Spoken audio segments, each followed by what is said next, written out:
Hey, everybody. Greetings, every pony. What is going on? JTH. And Tails the Hero. And we are going to be beginning part 3 of our reaction to Her Whole Darn Heart. Yes, and chapter, what, 5? Chapter 5. Yeah, chapter 5. Okay. And things are going a little sour right now, but to tell you the truth, that's kind of like, that's sort of what's making this fanfiction a little good right now. Yeah, damn, like, I can feel for the guy, I understand what he's saying, but Yeah, me too. Damn! And Applejack asked Twilight if she could talk to her in the end of the last chapter. Bad feeling about that. You need to say it like Star Wars. Oh, I have a bad feeling about this. Alright, let's get this going. Which is true. I literally do have a bad feeling about this. Let's get this going. You can't tell how long you sat there in silence, back against the cold bathroom wall, getting knocked back and forth by both extremes of your own judgment. For one moment, your own stupid bias against Equestria ponies. So what if she's not a human? She liked you, you liked her. You're letting that trivial fact that she's a pony destroy something special. Next moment, you're scolding yourself for thinking about getting close to her. For Pete's sake, she's an animal that trots about on all fours and lives on a farm. If you had those kind of thoughts back home, you'd be banned from petting zoos. You're so thoughtless. How could you push her away? You love her. You're such a creep. How could you even consider kissing a horse? You idiot. Go down those stairs and apologize. Hug her. Kiss her. You weirdo. Get a leash. Get a leash for your damn libido, you pervert. I don't know if I want to read the rest of this. It's too wrenching. Just do it. Ugh, I can't. Do it! No. Insensitive jerk. Okay, I'm not reading that. No, me either. Your internal thrashing is interrupted by 3 loud saw-thumping sounds on the bathroom door. Someone's knocking. It's most likely her again. You mustn't have heard her approach. Applejack, please. You call back as softly as you can muster. I really need to sort my head out. Just leave me alone, please. Oh, okay, I guess I have to do this voice. A low drawl voice responds. It ain't Applejack. Big Macintosh? For a moment you consider letting him in, since he's always been friendly towards you. If a little stoic, I guess.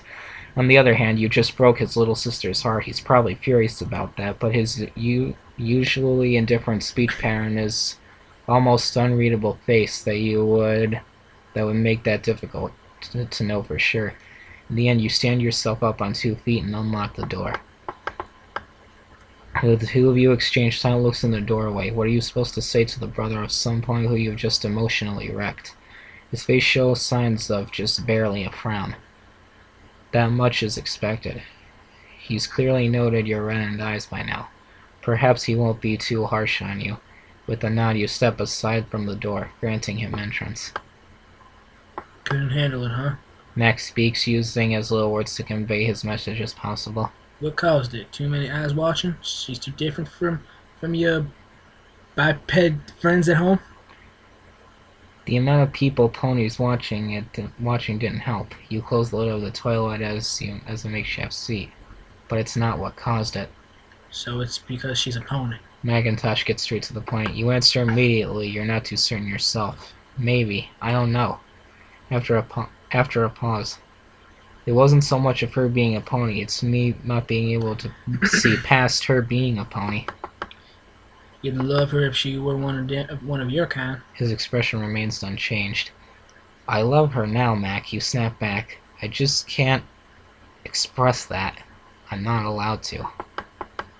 Macintosh with his little words, as always. What's stopping you? Well, for starters, it's beastie. Oh, shit. You catch yourself with this realization in a word populated entirely by animals. Such a word may not exist. Best to explain it to him first. There's this thing we have in our world where we aren't allowed to, get too close with animals. It's called bestiality. Ugh, just saying that makes you want to wash your mouth out.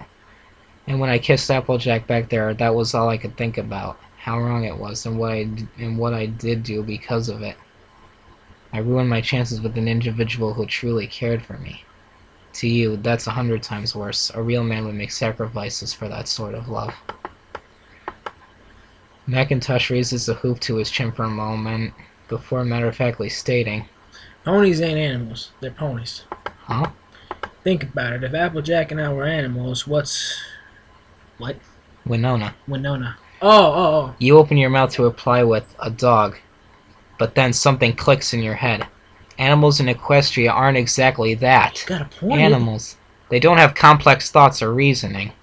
They don't own houses or run farms. They don't build towns and run and have money systems. They don't cook meals and read and write books. He's got a good point. Ponies in Equestria do all of those things because they're not animals. Big Mac has saved the day. Fuck yes. Yup. Of course, they're not animals because they can't be. The confusion that raged in your mind seems to clear away. It's so simple. You and Applejack, you can see her again. Make up for the worry you put her through. You can hold her. Perhaps you could finally kiss her without nausea, without fear. I think I get it, you tell Macintosh. It all seems so stupid for me. I'm sorry about earlier, Mac. I really don't know what was going on. Big Mac shows the faintest of smiles. He's done what he needed to do. It ain't me you want to apologize to. You're right. I have to talk to Applejack. You head out of the bathroom door in due haste. You call out over your shoulder. Thanks for helping me get my head together. Yep. Yay, thank you, Big Mac. Big Mac to the rescue, that gentle freaking giant. You scurry down the stairs into the barn where the party was held, stumble into a silent, forlorn atmosphere. Pinkie Pie, Fluttershy, and Rary are pulling decorations down by themselves. Rainbow Dash lies head down on the table, nearly motionless. As far as you can tell, all of them have reddened eyes. Twilight, Spike, and Applejack are nowhere to be found. Uh-oh. What the hell happened down here? You ask whoever's willing to answer. Dash raises... Blah! Rainbow Dash's head rises off the table by the sound of your voice. Immediately, she turns and flares her wings in anger. Uh-oh. Oh, that's a funny picture. Yeah. She's like pissed off, like, I'm gonna kick your ass. You! She spits venomously. Me? Ah!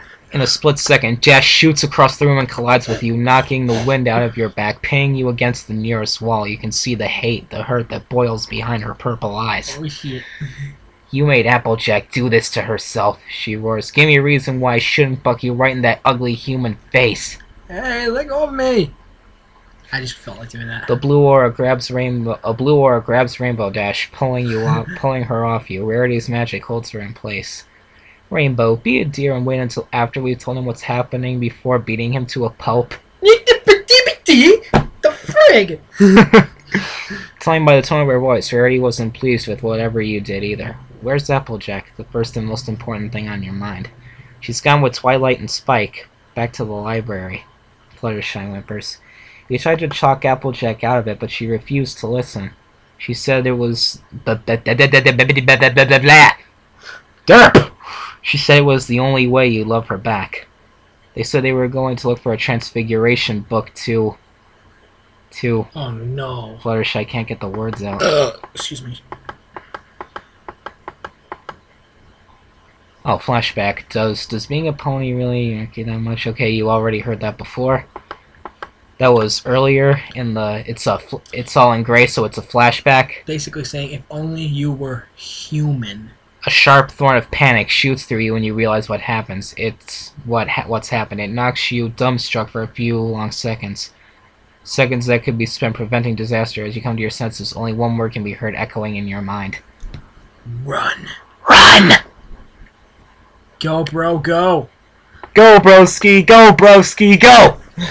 Alright, let's get to the next chapter. That's quite a coincidence. You're wearing a broski shirt. Yeah, okay. Here we go with chapter 6. Get going, bro. Come on. As Doctor Who would say, RUN! Yeah.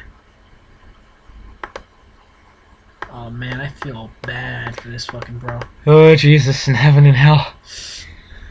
You sprint out of the barn across the farmyard, kicking up dirt and dust in your wake. The sun has long since set by now, leaving the sleepy town to bathe in the moonlight.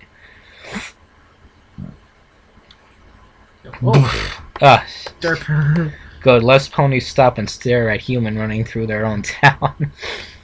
If only you could remember the way to Twilight's home through the darkness. Regardless, you keep running, hoping to find it around the next corner, and the next, and the next. Please don't let it be too late.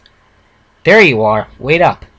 A rush of color later, you notice a rainbow-haired pony gallops alongside you with a rude, not-so-sour attitude towards you. You want to stop Applejack from doing this as much as us, right? You're gonna talk her out of it? Which way is the library? You gasp, not missing a step as you run.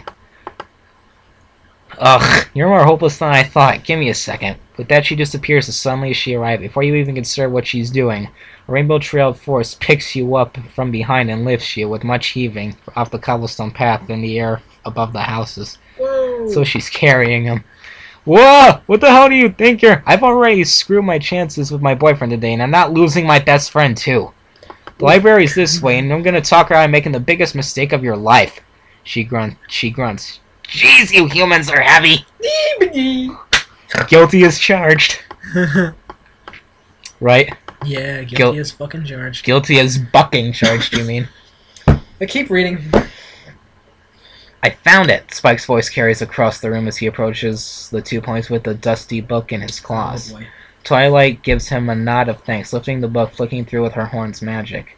Advanced Alteration and Transfiguration Incarnations, the Biological Guide. She lands on the page she's been looking for. Custom Species Transfiguration from Memory. Earth pointing to species of your choice. The only spell that could have so much as a hint of the term human in the whole of Equestria. I have enough information from my examinations of your friend to know what an average human should look like. As for turning into a female human, although I've never seen one before, your own chromosome should step in and allow the spell to correct any differences between man and woman naturally. Twilight looks up from the book, turning to her orange friend. If the spell goes accordingly, you will no longer be orange in the coming minutes. Can I ask you one more time to be sure, Applejack? She responds to the unicorn's question with silence. Twilight takes the indication to continue. Man. A picture of Twilight and Applejack in the library. Poor AJ. She wants to be with him so bad. You know you're never going to be able to buck apple trees ever again, right? Applejack blinks away a tear, but her expression is as resolute as ever. You'll lose your Earth Pony strength if you make me do this. The spell in the book is noted to work only on certain pony races. Once the spell is complete, Applejack, I'll never be able to change you back. You'd be a human for the rest of your life. Don't do that. Twilight grabs her friend by the shoulders and looks her straight in the eye. Do you really, really, really want me to cast this spell on you? Yes, Twilight Sparkle, I do. The Earth Pony's shaking voice does everything it can to remain coherent. Man. He loves me, Twi. If only I were a human. I've given him my whole darn heart. Hey, just like the title. Title. Whether it's a pony's heart or God, man. no more words. Instead, Applejack simply breaks down in tears, holding her unicorn friend. Even a strong pony like Applejack can only take so much. Man, she's so in love with him. Either way, she's made her decision. God, man, fuck. I mean, damn. They embrace each other as best friends do for who knows how long. Spike looks around for something to do, book sorting, cleaning, anything to take his mind off the scene before him. Even Spike can only swallow so much. Applejack finally breaks the hug after she stops shivering in sorrow and wipes a tear from her eye. She removes her hat to prevent interference within the upcoming spell and places it on the floor. Perhaps it will fit her new head. Oh, man. A deep breath steadies her nerves. I'm ready. No. Twilight Sparkle nods wordlessly, having hugged her friend as a pony for the last time. She picks up the book on the right page, scans the instructions, and closes her eyes. She'll need all the concentration she can get. Her horn's radiance heightens with a glowing purple to a brilliant white, an indication of the spell's strength. As she lifts her head high above the floor in an aura of light, Applejack's eyes are tightly shut from the dread. Her fur tingles as the magic begins to take effect, but deep down she reassures herself that she's doing the right thing. For him. For a moment she could have sworn she heard his voice. Dash, not the window, use the door! I'm using the window! Use the door! Use the door! Crash! Crash! A multicolored blur flies in through the open window and crashes into a nearby pile of books. Thankfully, they're softer than the wooden floor, if by only a little. You regain your senses after the harsh landing, only to find the ongoing spectacle in the middle of the library room. Scroll down a bit. Applejack's fur coat fades away, exposing the skin of a human. Oh no. Each of her hooves mold themselves into a hand or foot, while both of her front rear legs change into the size of her human limbs. Oh no! Her eyes start to shrink along with her snout until that slowly turns into a nose. She doesn't even have a mane anymore. Just normal hair. Her tail is already long gone.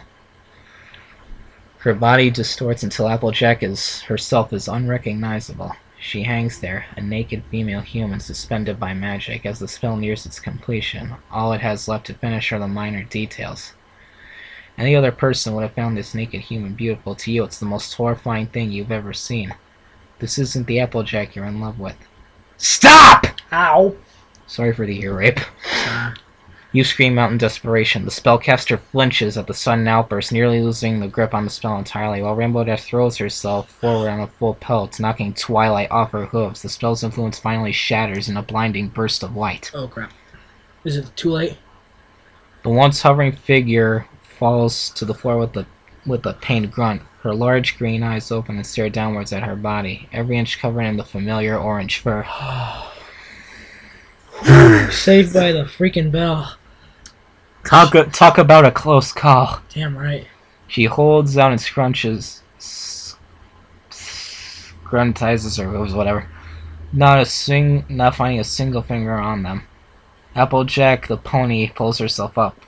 I thought, she breathes in disbelief. I thought you said the spell was irreversible, Twi. The unicorn struggles beneath the blue Pegasus that holds her down. I said once it's complete, it's irreversible. She corrects. Every transfiguration has a failsafe that ow! Get off me, Rainbow! That cancels the spell that it's entirely if it's interrupted. You know, to prevent any hybrid-making errors. From the corner of the room, Spike shudders, recalling what had happened the last time Twilight tried to turn a rock into a top hat.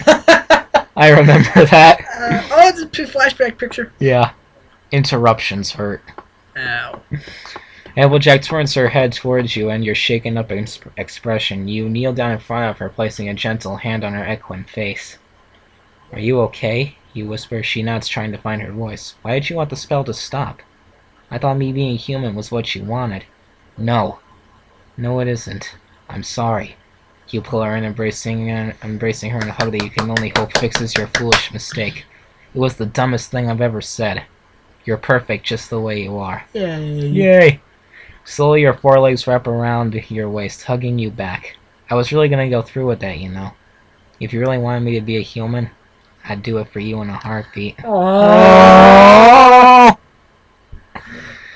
it's so adorable. Never change for me, Applejack. As her body presses against yours, the unmistakable rhythm of her heartbeat can be felt against your chest.